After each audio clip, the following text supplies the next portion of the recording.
Will lockdowns return for the monkeypox? And has the pandemic affected the basic fundamental values of society and people? Today I discussed this with Cheryl Chumley, author of the new book, Lockdown, The Socialist Plan to Take Away Your Freedom. Welcome to China Insider. I'm David Zhang. The pandemic was a bizarre situation as the fading away of individual rights replaced by collective public health security, or at least what they called collective health security. So far, we haven't gotten anything back yet, though.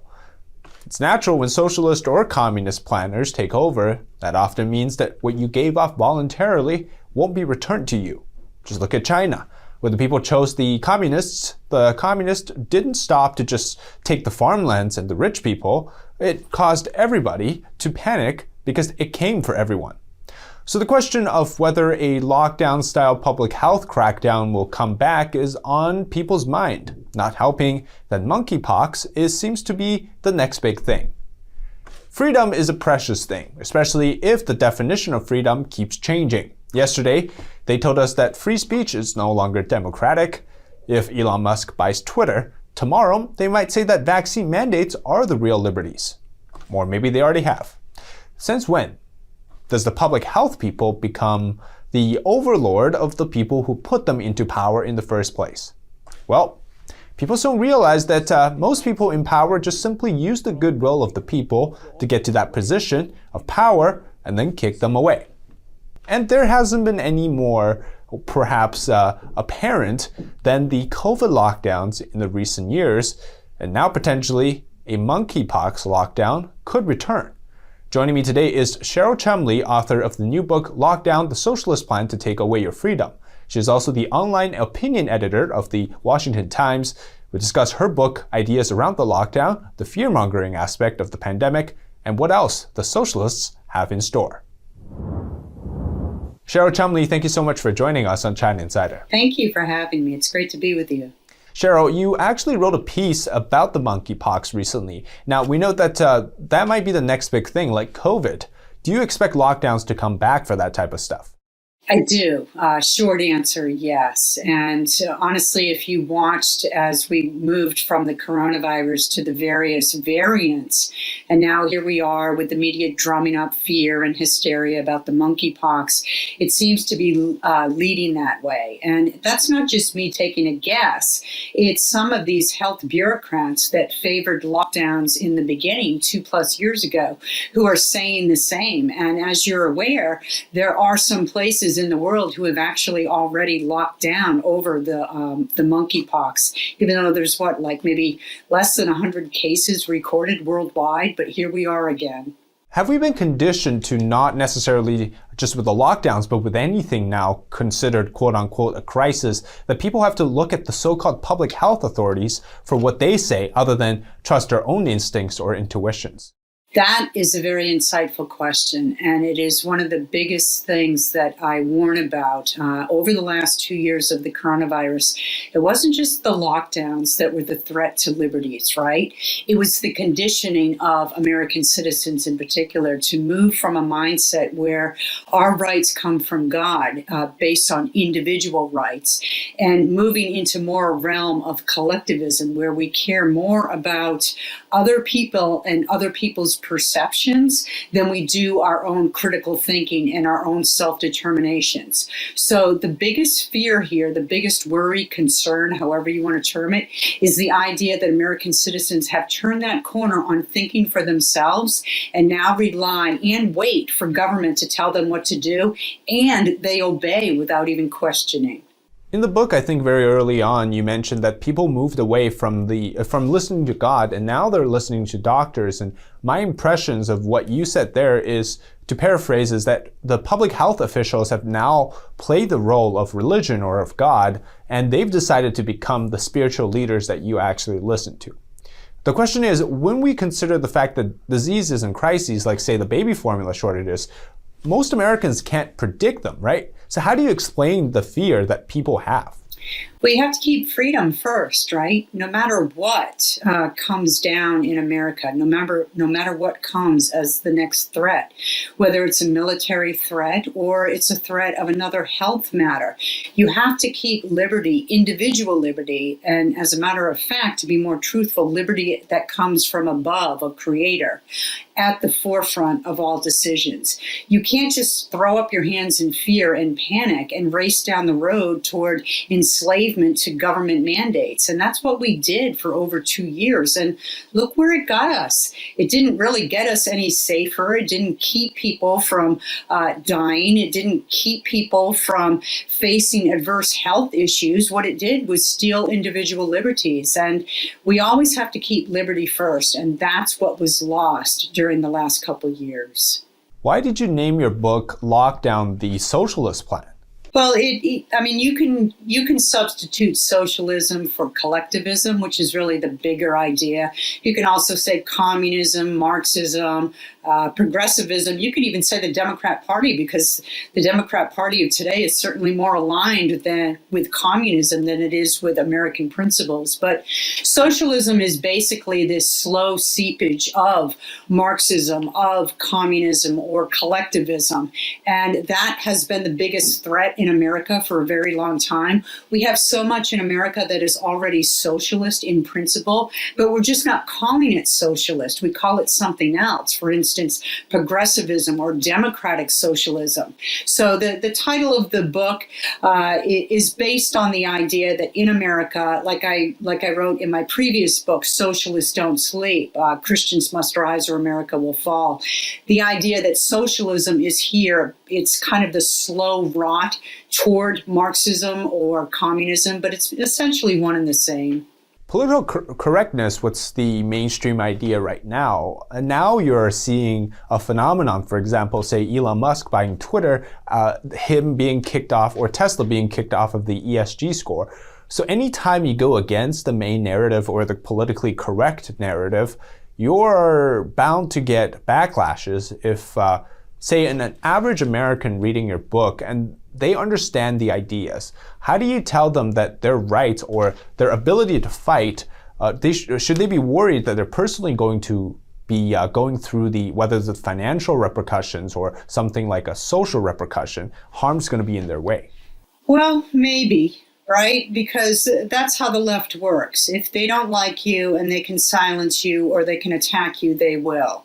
So, that is always a possibility. Look at the Supreme Court justices that have thugs in the streets outside their home. Right? Or look at Elon Musk, who was once adored by the left, and now the left hates him because he said that he was going to probably vote Republican this time.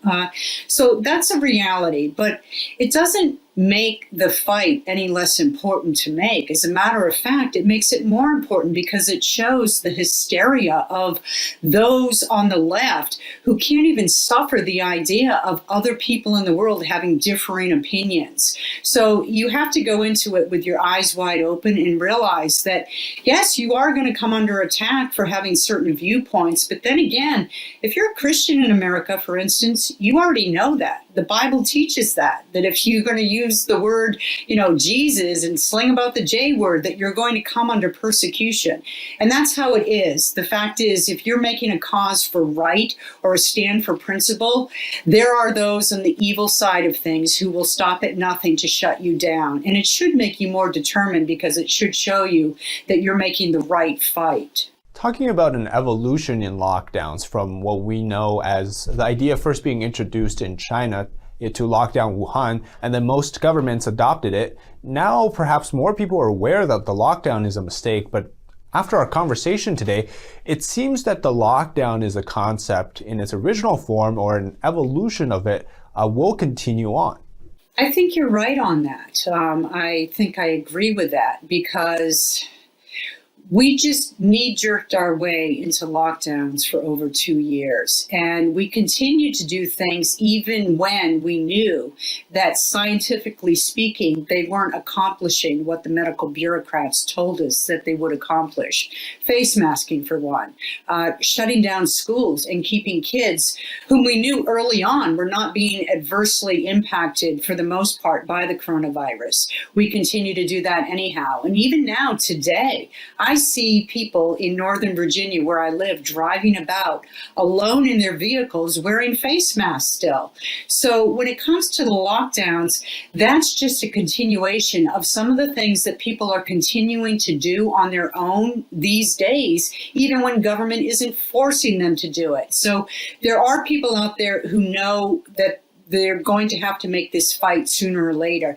And it becomes more incumbent on us who understand freedom and understand that government is going to continue to exploit the fear over health matters any way they can. It becomes more important for us to stand up and become louder and bolder. We know that protesting the vaccine mandates and protesting the lockdowns was a big issue in the last few years.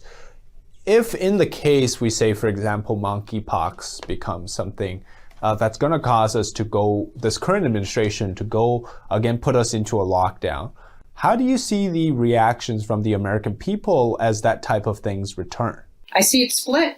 I would like to be able to say that, we Americans have learned that you can't have a society in lockdown mode and have a healthy, youth, have people who aren't committing suicide or getting addicted because of their desperation from lockdowns. But I don't think we've learned our lesson. And if you look at the monkeypox, what I found when I quickly wrote a piece on it today, what I found buried continuously in all the stories that I researched on monkeypox was that it was mostly found in men who had sex with men. So to me, that should have been the lead, right?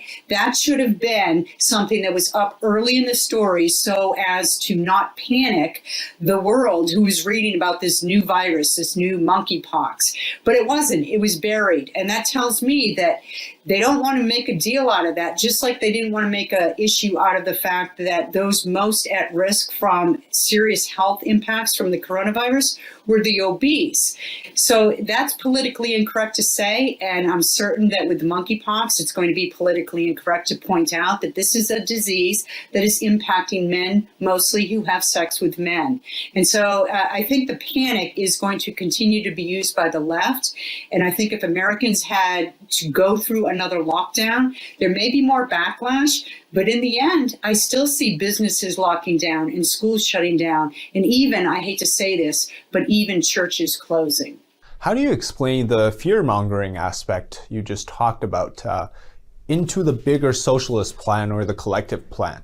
Oh, well, that's generated. That is a strategic move of government because nothing says, obedience like a group of people who are in total fear and fright.